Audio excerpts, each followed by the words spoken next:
Suite au sondage que j'ai fait sur ma chaîne Alan Rich Marche du Chrétien, quel sujet voudriez-vous que je traite dans ma prochaine vidéo? Pour Louis II, Marie n'était pas vierge, ou bien je crois donc toute ma famille est sauvée. Vous avez voté à 23% pour Marie n'était pas vierge et 77%, 77%, je crois donc toute ma famille est sauvée. Nous avons un vainqueur et vous allez maintenant regarder cette vidéo. Crois au Seigneur Jésus et tu seras sauvé, toi et ta famille. Ça paraît clair. Crois au Seigneur Jésus et tu seras sauvé, toi et ta famille. Est-ce que cela paraît compliqué? Cela paraît dire, si moi je crois au Seigneur Jésus, je serai sauvé et toute ma famille. Ma soeur, mes frères, mon père, ma mère, mes enfants, mes cousins, je ne sais jusqu'à où. Est-ce que c'est ça que cela veut dire? Bonjour Shalom, je suis serviteur de Dieu Alan Rich, bienvenue sur ma chaîne secondaire Alan Rich Marche du Chrétien. Ne manquez pas de visiter ma chaîne principale Preacher Alan Rich, où il y a les enseignements sur les prophéties des derniers jours, ainsi que tous les sujets brûlants. Sur cette chaîne, nous parlons de l'avancement dans la foi, de l'approfondissement de notre relation avec le Seigneur et la connaissance de la parole de Dieu. C'est ce que nous faisons dans cette vidéo. Dans cet enseignement, on peut démontrer quelque chose de très important.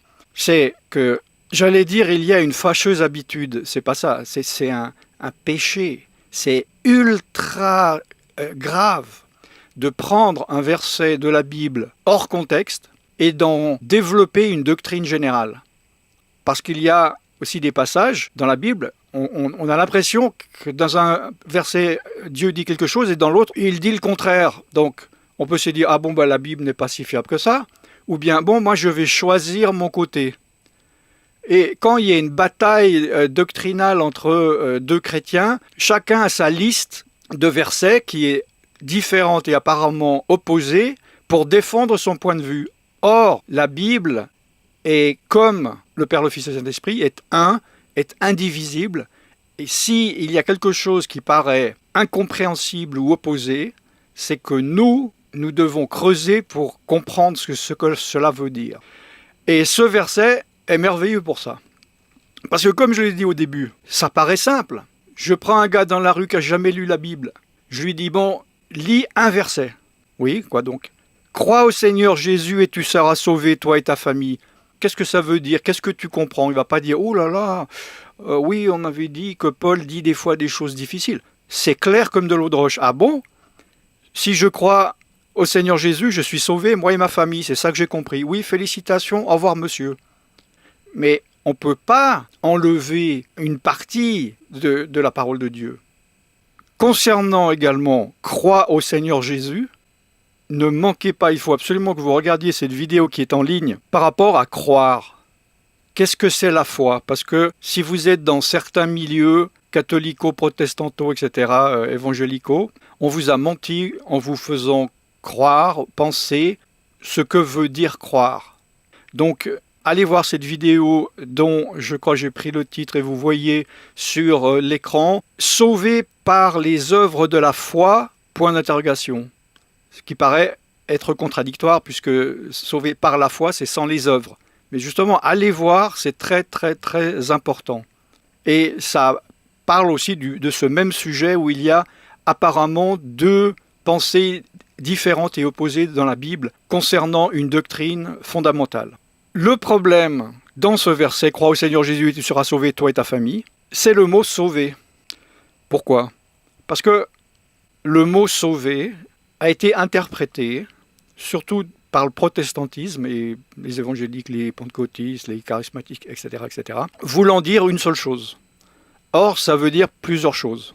Dans le milieu protestant, je résume à protestant, même si vous êtes ceci ou cela comme dénomination, vous êtes protestant, veut dire avoir été sauvé de l'étang de feu, de l'enfer, et aller au paradis pour toute sa vie. C'est ça, le salut.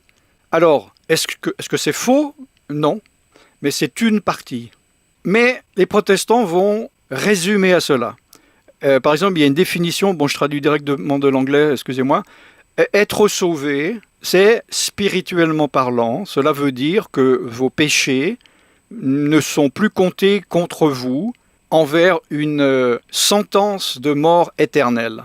À la place, vous êtes pardonné par la grâce de Dieu et on vous donne le cadeau gratuit de la vie éternelle. Être sauvé ne vous empêche pas d'avoir des problèmes sur cette terre, mais il vous évite le jugement éternel. Donc, ça c'est la définition en gros protestante du salut. De nouveau, est-ce faux? Non, c'est vrai. Mais ça va plus loin le mot sauver, le mot salut. Tu seras sauvé, en grec, excusez-moi la prononciation, c'est sozo. C'est le mot qu'il y a dans le verset que je viens de lire. Le verbe, sozo, veut dire donc sauver, être accompli, restauré, guéri, délivré, préservé. Ça vient du mot grec soteria, donc dérivé de sozo et soter, qui veut dire donc le sauveur. Donc ça va au-delà. C'est un peu comme si, je veux dire, je vais amener ma voiture, et comparaison n'est pas raison, au garage, parce qu'il y a un problème, il y a un bruit dans le moteur. Et je reviens, a-t-il réglé mon problème ou regardé mon problème de bruit dans le moteur? Oui. Mais en plus, il me dit, on a vérifié la pression des pneus, on a nettoyé l'extérieur et l'intérieur, on a vérifié le niveau du... Donc, a-t-il réglé mon problème? Oui, mais dans ce service, il y a plusieurs choses. D'accord? Donc, le mot « salut » implique beaucoup plus que simplement le fait d'être épargné du jugement éternel et d'aller dans le paradis. Dans certains contextes, cela veut dire justement être guéri, être restauré, être rendu dans la plénitude, délivré, préservé, etc. Alors vais-je dire maintenant, donc ce verset d'ailleurs dans Actes 16, 31, si jamais vous cherchiez, ça veut dire que lui croit en Jésus et il sera sauvé, lui et sa famille, mais ça veut dire simplement guéri, ça veut pas dire que toute sa famille va aller au paradis.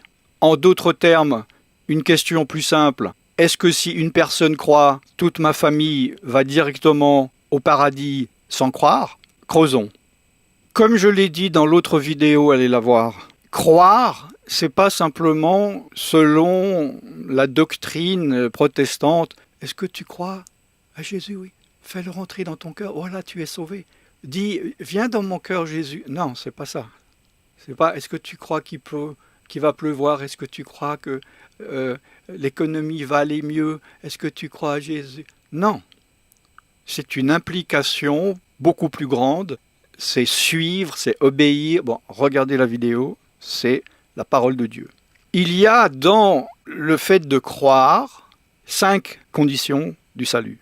Je ne suis pas en train de rajouter des choses et dire « Ah bon alors, il faut croire, plus il faut ceci, ceci, ceci et ceci. » Non. C'est dans la notion de croire. Nous creusons dans cette notion.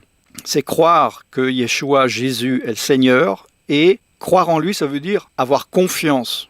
Donc agir, c'est un verbe, croire, c'est un verbe actif, j'en ai parlé dans l'autre vidéo.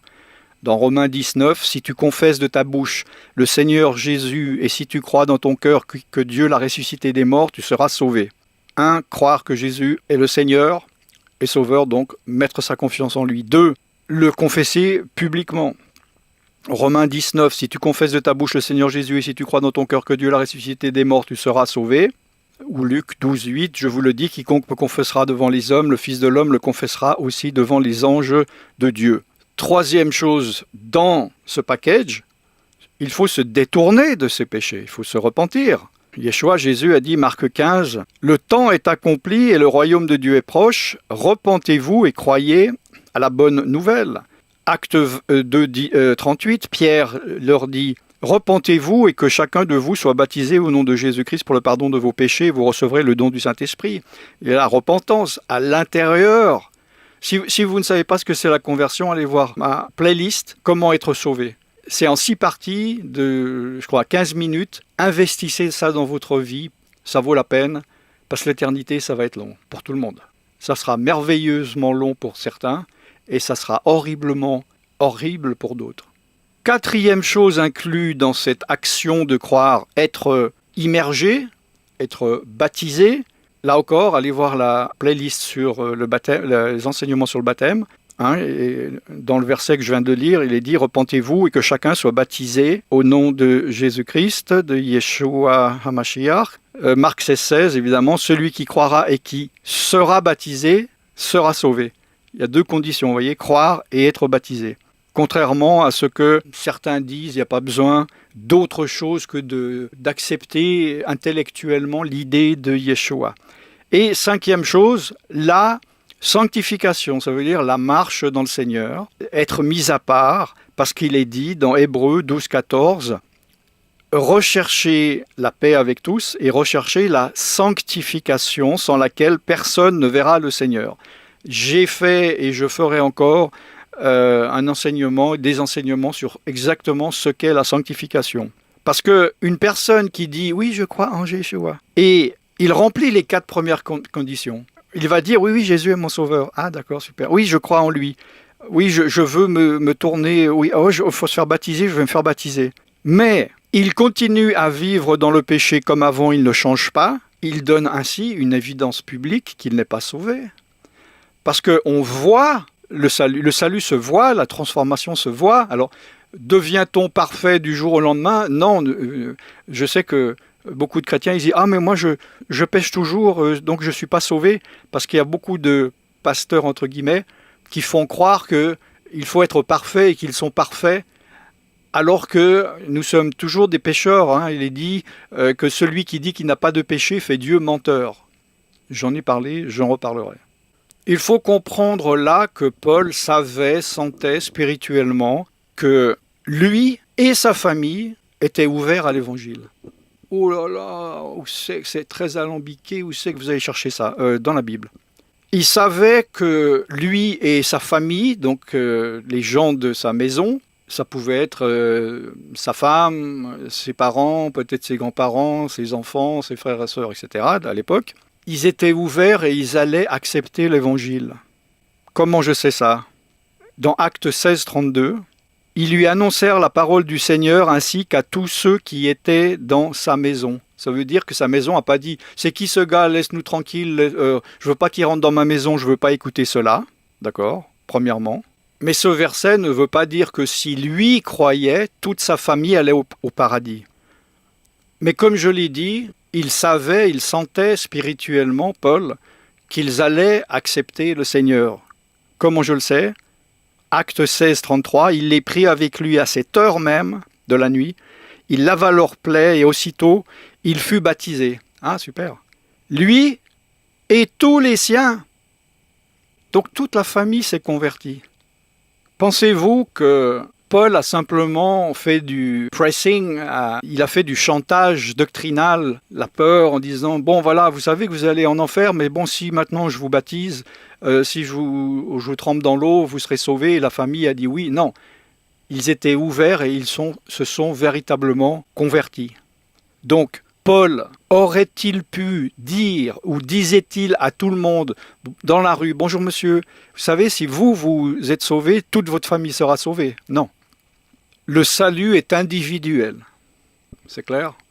Je ne peux pas être sauvé pour un autre. Je ne peux pas me faire baptiser d'eau pour un autre. Je ne peux pas faire des sacrifices ou des œuvres pour les autres. De toute manière, on n'est pas sauvé par les œuvres. Le salut est individuel. Et la doctrine qui dit que si tu es sauvé, t'inquiète pas, toute ta famille est sauvée, c'est démoniaque. D'accord ?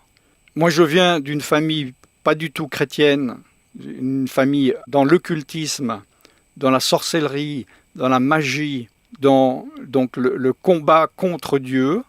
Je me suis converti. Pourquoi Dieu m'a choisi, je comprendrai un jour, gloire à Dieu. À ma connaissance, je ne sais pas.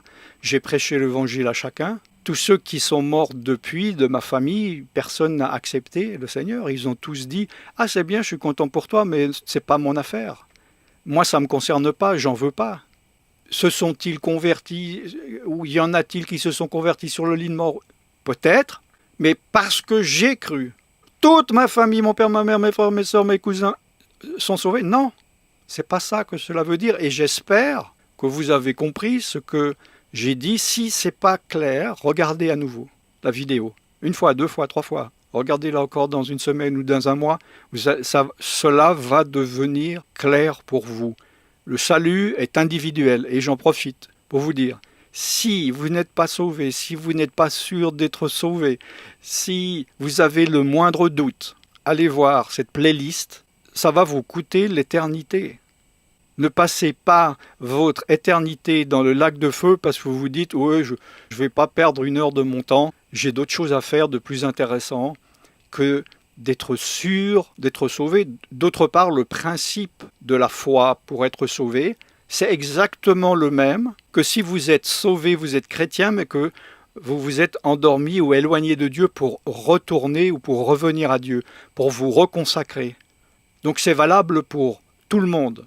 Si vous êtes sérieux dans le Seigneur, si vraiment vous voulez marcher avec Dieu, je vous le dis, c'est solennel ce que je vous dis. Et vous vous dites, oui, j'aime bien regarder des vidéos chrétiennes, je vais aller à droite, à gauche, je ne sais pas quoi regarder. Regardez ça. C'est en 6 parties de 6 thèmes de la conversion. Il dure 15 ou 20 minutes chaque thème. Mais regardez-les en plusieurs jours si vous voulez. Mais ne passez pas à côté de grâce que je ne vois pas au jour du jugement quelqu'un qui me dit « Hey, j'ai entendu votre vidéo, vous m'avez conseillé d'y aller, j'ai dit « Ouais, j'ai le temps ou bien j'ai pas besoin, et maintenant, où vais-je aller ?» De grâce, ne jouons pas avec notre salut éternel. Je suis serviteur de Dieu Alan Rich et je vous bénis dans le nom tout-puissant de Yeshua Jésus. Shalom.